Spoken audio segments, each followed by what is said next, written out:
Assalamualaikum warahmatullahi wabarakatuh. Apa kabar Mam? Mudah-mudahan Mam semua dalam keadaan sehat walafiat. Amin amin ya robbal alamin. Alhamdulillah kali ini aku masih bisa berbagi kegiatan aku atau sharing kegiatan aku lagi bareng Mam dan bunda-bunda. Di video kali ini aku mau sharing kegiatan aku dari pagi sampai nanti mau tidur. Nah, pagi-pagi ini aku udah mulai nyiapin bahan-bahan untuk masak hari ini. Jadi menu hari ini tuh aku mau bikin ayam rica-rica sama ayam tepung buat anak-anak. Karena bahannya udah selesai, langsung aja kita eksekusi yuk. Seperti biasa aku pagi-pagi pertama kali mau masak itu aku wajib masak sayur dulu. Jadi biar sekalian masak jadi satu wajan aja yang kepake gitu ya. Jadi ini aku mau bikin cold wortel sama arik telur gitu ya, tumis biasa. Tapi ini aku pernah lihat resep ini nih di Instagram gitu. Jadi tuh kayaknya enak banget gitu. Jadi ini seharusnya ada kayak potongan cabe gitu biar nyes gitu ya. Tapi karena ini aku takutnya nanti anak-anak pengen coba, jadi makanya aku bikin yang plain gini aja. Biar masaknya jadi lebih cepat, aku juga sekalian masak ayamnya di tungku sebelah. Jadi tuh biar masaknya jadi satset gitu ya. Karena hari ini nih pagi-pagi banget aku udah harus selesai masak karena mau dibawa palsu jadi bekal. Terus juga nanti siangnya udah agak terangan aku mau bersihin rumah di bagian depan. Sambil aku masak-masak, aku mau sharing sedikit gimana sih cara aku mengatur waktu agar tetap bisa me time. Menurut aku me time untuk ibu rumah tangga itu perlu banget ya, karena kewarasan mental, pikiran, dan biar gak stresnya ibu rumah tangga itu bergantung pada waktu me time-nya. Jadi menurut aku juga me time-nya ibu rumah tangga itu gak muluk-muluk ya. Aku sendiri me time itu menurutku aku bisa sambil scroll sosial media aja aku udah merasa itu me time aku udah ngerasain tidur siang yang teratur aja itu udah sebenarnya udah me time aku. Nah, biar nggak panjang-panjang nih ceritanya, langsung aja ya kita masuk ke tips yang pertama, cara ibu rumah tangga untuk mengatur waktu di rumah. Tips yang pertama, perhitungkan waktu untuk me time, jangan hanya disempatkan ya. Di sini tuh maksudnya kayak waktu me time itu jangan hanya dijadikan selingan. Nah, ini karena kebahagiaan kalau misal ibu rumah tangganya itu bahagia, ibunya bahagia, itu pasti otomatis tuh nular ya, pasti berhubungan banget ke anak dan suami. Kebayang dong ya kalau misalnya ibu rumah tangganya itu kayak bosen, stres, mungkin tertekan dengan pekerjaan yang gitu-gitu aja dan bahkan gak bisa keluar kemana-mana. Nah, ini nih makanya aku selalu sempetin diri aku sendiri untuk me time. Me time-nya aku ya aku bilang tadi, aku sekedar untuk tidur siang itu udah me time banget ya buat aku, dan aku tuh butuh banget tidur siang biar aku kan ngantar anakku ya, kayak kegiatan anakku yang lain selain sekolah gitu. Jadi aku tuh selalu nyempatin untuk tidur siang biar nggak kalau kita nggak tidur siang tuh aku suka pusing gitu kan, makanya aku sempetin diriku untuk tidur siang. Tips yang kedua, ibu itu wajib tentukan skala prioritas dalam mengerjakan pekerjaan rumah. Menumpuk pekerjaan rumah akan membuat ibu tambah stres. Nah, ini aku selalu terapkan ya. Jadi kalau misalnya mama atau bunda-bunda itu habis masak, usahakan langsung diselesaikan di bagian dapur. Jadi kayak cuci piring kotornya langsung dicuci, lantai di bagian dapur itu harus dibersihkan, kayak habis nyuci piring itu langsung dilap, kayak gitu tuh harus langsung diselesaikan, jangan ditumpuk-tumpuk. Itu tuh bakal nanti kalau misalnya udah ditumpuk atau nanti dulu deh istirahat dulu atau gimana, aku udah pernah ngalamin ya. Jadi karena aku selalu entar dulu deh, nanti siangan dikit aku bakal nyuci piring, setelah itu aku siangnya males lagi, sorenya kelupaan, malamnya udah ngantuk, alhasil itu bakal numpuk banget sampai pagi dan itu bakal membuang waktu. Dan kalau misalnya lihat pekerjaan udah numpuk itu bakal bikin ibu tuh tambah stres, benar gak sih? Nanti kalau memang iya itu nanti langsung di komen di bawah ya. Tetap kerjakan secara teratur, tapi jangan terobsesi ingin segalanya rapi sampai mengorbankan waktu istirahat. Nah ini ya, jadi jangan sampai kita ngerjain semuanya tuh aduh karena udah numpuk ya kan, itu pasti makan waktu dan makan tenaga, dan itu bakal kamu mams atau bunda-bunda itu nggak akan ada bisa istirahat, yakin kan? Bener nggak sih? Tips yang ketiga, manfaatkan waktu sambil menemani anak bermain. Untuk tips yang ini aku yakin mams dan bunda-bunda bisa banget ya ngelakuinnya, karena kalau misalnya sambil nemenin anak main itu bisa disempetin kayak nonton ya kan, atau sekedar scrolling sosmed.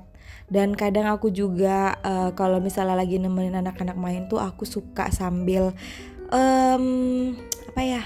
ngecek-ngecek Shopee.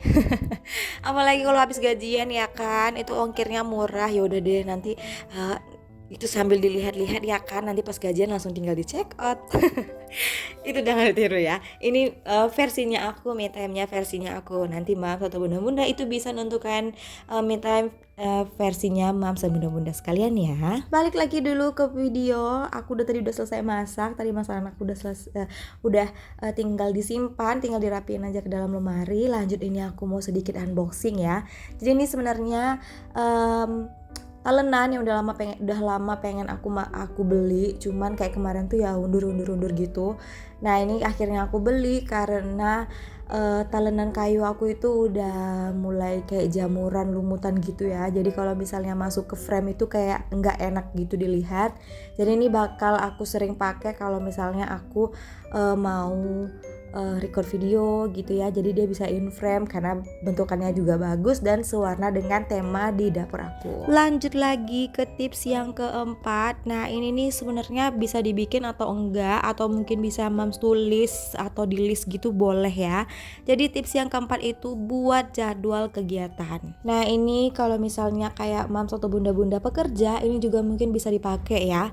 Kayak menulis list kegiatan yang pengen dikerjain keesokan harinya. Jadi malam ini di list atau kayak di note gitu aja ya, mau bikin besok tuh ngapain gitu. Jadi dari jam berapa ke jam berapa itu kamu udah harus ngapain. Terus nanti dari jam berapa ke berapa ngapain lagi gitu ya. Jadi misalnya nih ya, dari pagi itu bangun sholat, habis sholat itu mau beberes langsung untuk nyiapin bekal di dapur, mungkin bisa juga ya.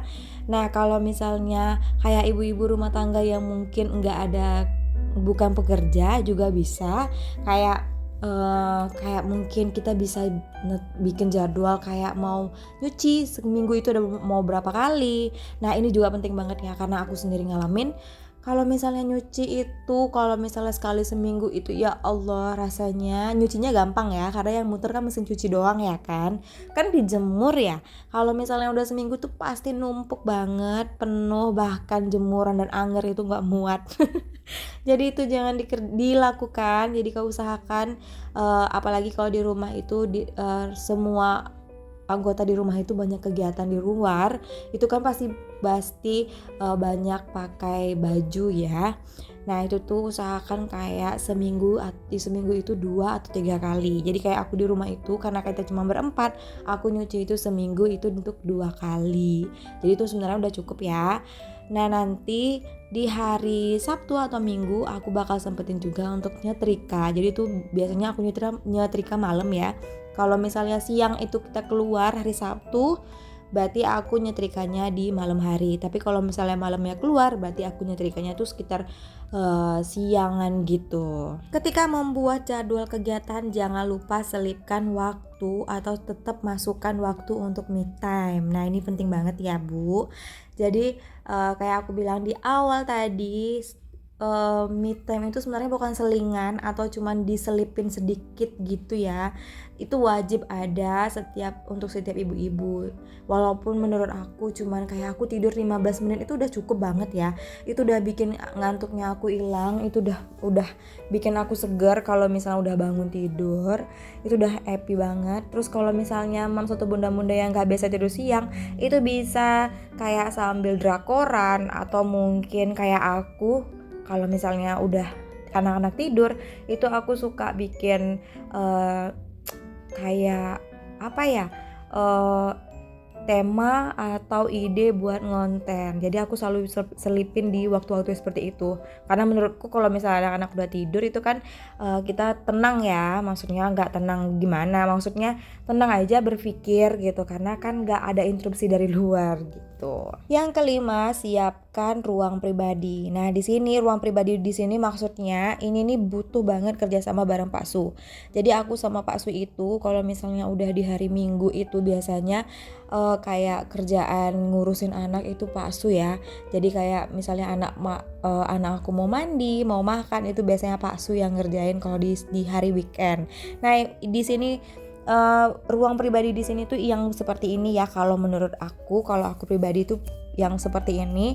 Jadi aku bisa kayak nyantai di kamar gitu ya. Aku bisa scroll sosmedku dengan santai di kamar karena anak-anakku ada yang jagain di depan gitu. Jadi menurutku ruang pribadi di sini yang seperti ini.